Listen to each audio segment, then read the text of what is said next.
Hello, this is Gray Hill, and I'm playing Factorio. In this video, I'm going to talk about my defenses on a map I've been playing. Let's talk about the map first, just so you have some context. So let's go into map view. So what I have here is it's a death world. It's a 600% death world, right? Max spiders, frequency, and camp size and whatnot. And it's on an island. And I also have this mod called Water Ores enabled, which allows resources to spawn on water. And anyway, that's another video. So I wanted to talk about the defenses.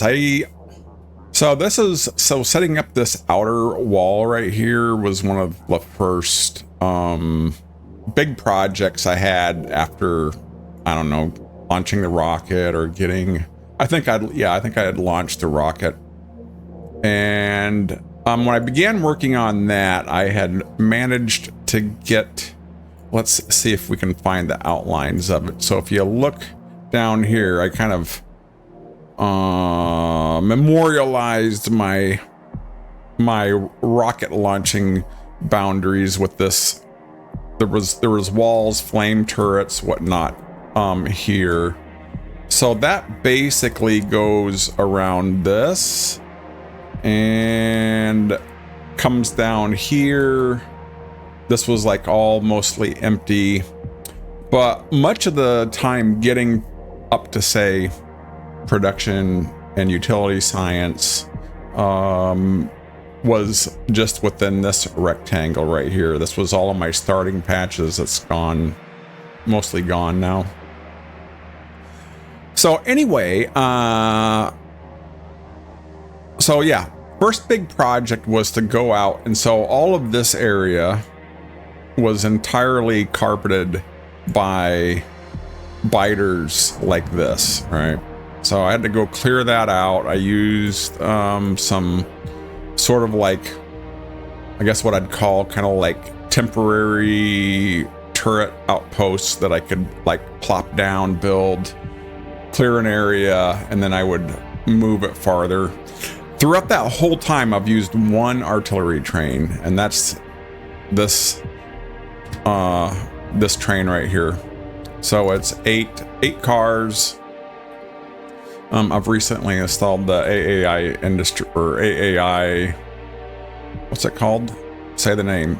AAI warehouses and containers or something along those lines. But anyway, so this is the I've used this artillery trains since I've had artillery. That's been one of the constants. So anyway, once I got so basically the process was to clear out an area and start building the wall around. And so I got this wall around the outside.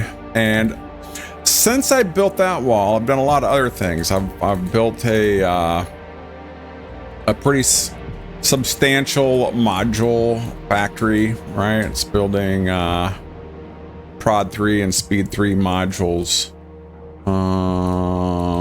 I have a good stockpile, a fairly decent stockpile. I'm getting there. Anyway, I'm gonna get lost, and I'm approaching. I'm like getting really close to 1000K science, right? Little bit under, and then that probably, I'm not really sure what the bottleneck is, but I'm happy to rack up some more like mining productivity while I do other things on the way to figuring it out. So this will get me a ways. So anyhow, so I've done all that. I've built, I'll just show you really quick. When I started this map, one of my two win conditions were going to be launch a rocket, right? And then knowing that I was on the largest size island was to reach water. And then I would be able to exploit, because I have the water ores mod, so I'd be able to exploit these kind of, things. And anyway, again, that's another video. But then I decided, well, wait a minute. Let's turn on where's the pollution?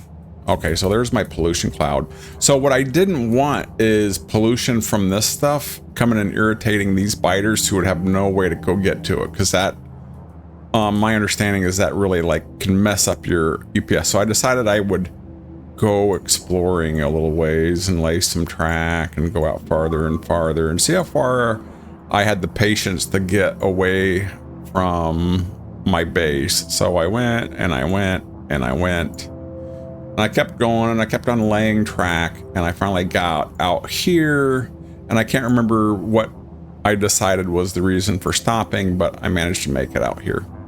And then I kind of have been setting up this second base, which will support any further stages, and I'm going to build up any more science that's going to be out here.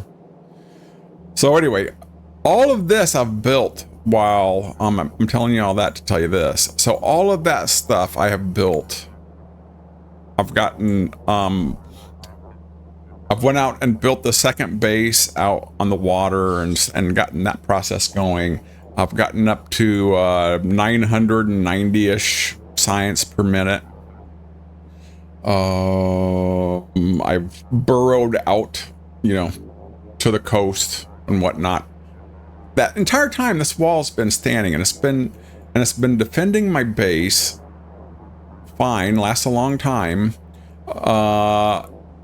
against biters, and the pollution is pressing up against the biters. They are, like, if you notice this, the land isn't absorbing it before it gets to the boundaries of the biters. So anyway, yeah. It's been doing its thing. I haven't, the cool thing about this is I haven't had to think about it, because it just kind of works automatically. And so here's an attack coming in right now. So it's fully automated. It resupplies its ammunition, it resupplies its artillery shells, it resupplies any broken stuff. But it doesn't use that much. Let's look at how many repair packs I've been using, say, for the last hour. So I've been averaging like 6 repair packs a minute. That was more just recently. I wonder what caused that spike. Huh. Yeah, I don't know. I honestly don't know. Like, over the last 10 hours, the average has been less than 1 a minute. Over the last 50 hours, even less. So it's, oh, so let's watch. So let's look and see how much damage my stuff takes. That was a pretty sizable attack. So I'm not noticing any health bars, not even on my walls. Usually they'll get a glob of spit on one of my turrets, and then that'll, burn part of a repair pack or something like that. So it works pretty well. It's a combination of uranium bullets, turrets, right, and lasers. So my thought, and then of course flamethrower turrets. I don't think on a death world like this with 600% biters, I don't think I would try relying on any other like wall defense. And like a regular, like in a rail world or a default settings map, I would probably go for landmines instead of flamethrowers. But for this kind of action, yeah, I want flamethrowers. So anyway, yeah, it's a combination of that, but that's not the interesting part. I mean, I think you get a few levels of your military research in and all that, and whatever combination will work. The thing about it is when you're at this scale is it needs to be fully automated, and this is an automation game. So I'm going to talk about how that works, how I set that up. So each wall section, so there's several wall sections per direction, right? So my north wall, it has 1, 2, 3, 4. It has 4 artillery placements like this, and each one of these sections is a separate logistic network. It's cut off from the rest of the base, and they're cut off from each other, so that I don't have robots from this corner trying to carry a repair pack or a wall section or something over here. So it's separate wall sections. Let me show you what that looks like. So I was even careful to not get them mixed when I started building up close to the walls. So yeah, you see that each one is separate. Each one of these wall sections is supported by a few components. So there's one that's the uranium ammo comes in. Notice that the same way I separate the logistic networks, I separate the ammo. So this ammo belt goes down, and it probably loops around the corner. Nope, not this one. So it comes down and it gets to the end of this one and stops. That's it. All right. And then another one begins here with a separate. So anyway, let's go back to how that's filled up.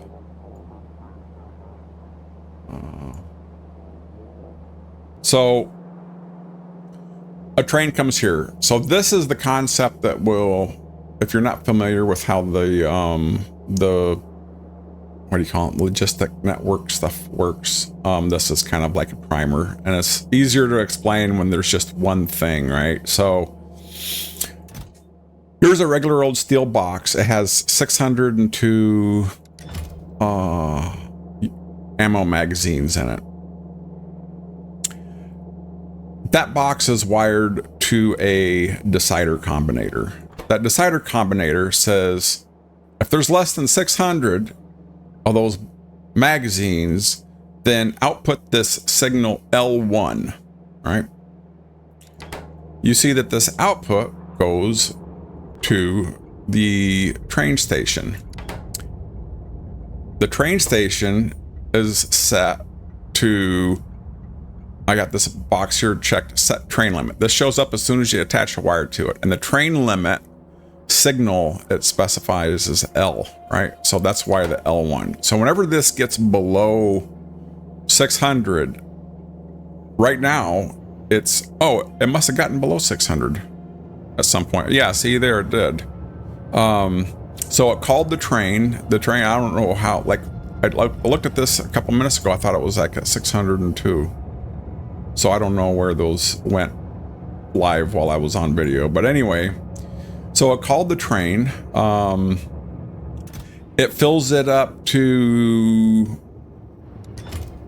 with like just a regular, like using the inserter, it fills it up to 1,000, right? So now while it depletes the next 400 rounds, it won't call any more trains. So now the train limit is set to 0.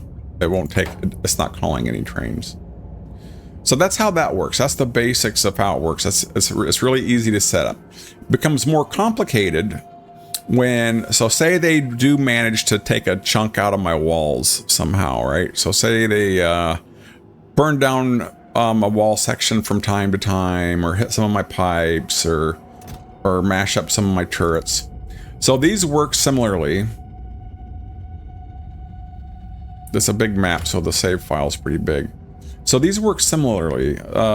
These are, except for these are filter inserters. So this one, it will put 20 of these in the box. It will put 20 in the box. This one will put 20 lasers in the box. Walls 100. Right, so those are standing by, ready to be used in case ever needed. Same, basically everything else works the same way. Now, but instead of being able to hook these boxes up, it has to go through this system. So there's a constant combinator, and this one has negative values. So it takes the value of what we have on hand and then subtracts a number from it. And the number it subtracts is the bare minimum, right? It gets me to the bare minimum that I would ever want to have on hand. So remember, I had 20 of the turrets installed. So when that gets down below 5, so 20 minus 15, if that gets below 5, now there's a negative number. And this set, and this decider combinator, so the last one was set if the ammunition went below 600 or whatever, it outputted the signal. If this one, if anything gets below 0, if it reaches a negative number, in other words, if I lose 15 turrets and it gets down to 4, that means now I have a negative number, right? Then that outputs, then that turns on the thing. And then the train comes, it fills up, it tops off anything that needs to be topped off and leaves. And that's how that works. So again, real quick, the way it works is you have, and this is done through, this is just reading the logistic contents, right? It's not, I don't have the wires to the box. Do one or the other, don't do both. But for this section, I just have it reading the logistics network. That's another reason to have separate logistics networks. So basically it takes what we have and minuses the kind of like the buffer amount that I'm willing to lose before replenishing. And if it ever, that threshold is ever met, it turns on the thing. Now, when I was building the walls, I used the same setup, and it's basically keeps the train coming and going constantly, right? So that's how all of the regular supplies. This probably doesn't get used very much because I don't really lose anything. This is just a trash. This is like if they pick up a bunch of wood or something like that, or extra stuff gets dumped in here. I just have a way I can turn this on. There's no smarts to this. This is only for turning it on. This is basically an on-off switch for that. So that's not too interesting. And then a train comes, picks it up, whatever, and puts it back on my base.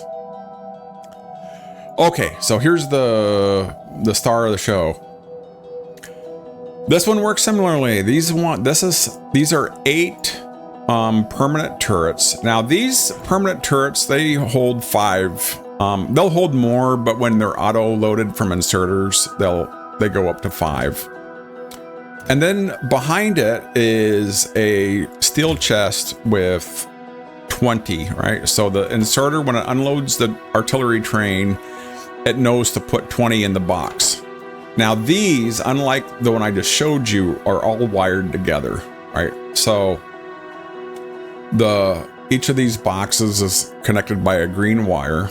So it keeps track of how many total I have on hand. Right now I have 160 artillery shells, right? And these permanent artillery, they will take out any, when these guys come out and decide to make an expansion, it'll take it out. So that's why you see these perfect cone shapes around the base, right? So, of course, every time it blows up a camp, it spends a shell. When this total, right, I have 160 across 8, 20 each. When that total gets below 80, so when I burn through 80 shells, it's going to turn this on. And that big artillery train is going to come. And the artillery train, each one of those cars carries 100 rather than 40 like a regular cargo car. So it'll come, it'll top off.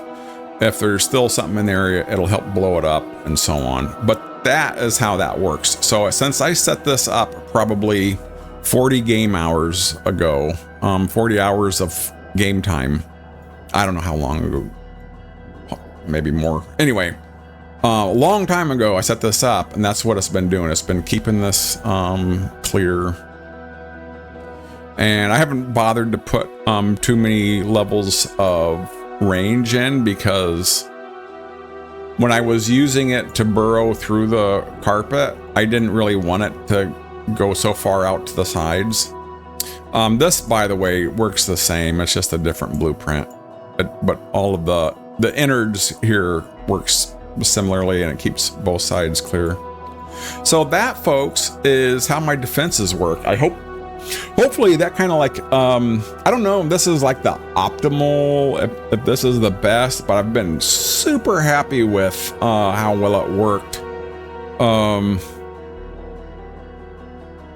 You know, at one point, so where you see these artillery shells, this used to be my max artillery range when my walls were like over here somewhere. So I left those there. Same way with down here, this used to be my max artillery range before I got this wall up. So yeah, I decided, rather than, seeing as how I made it this large, I decided rather than building my first big push of like mega base level science, rather than do it out in the water, I decided to take from these resources I have. But now I kind of like, I overestimated how many ore patches I would need, and so far a lot of these are unused, but that's okay. So yeah, that's the base.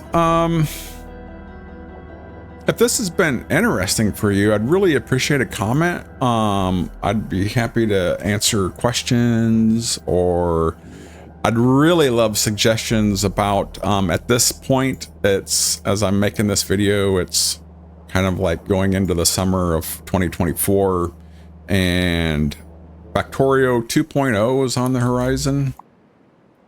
So at this stage in the game, I'd be interested to know, like, what kind of stuff do people want to see? Casual, kind of like playthrough type stuff. What are people interested in? So anywho, yeah, so that is the base. I would be happy to do another one of these where I talk about, say, my module making factory, or how I designed my so this right here is, what's it called? Rocket parts. So this rectangle you see here is all just for rocket parts. It takes in ore and it spits out rocket parts and blue circuits. Anyway, I'm getting off the topic here. I meant this just to be a quick video to talk about wall defenses. So, and now I'm talking about science. So anyway, leave me a comment, say hi. Thank you for watching, and I'll see you next time.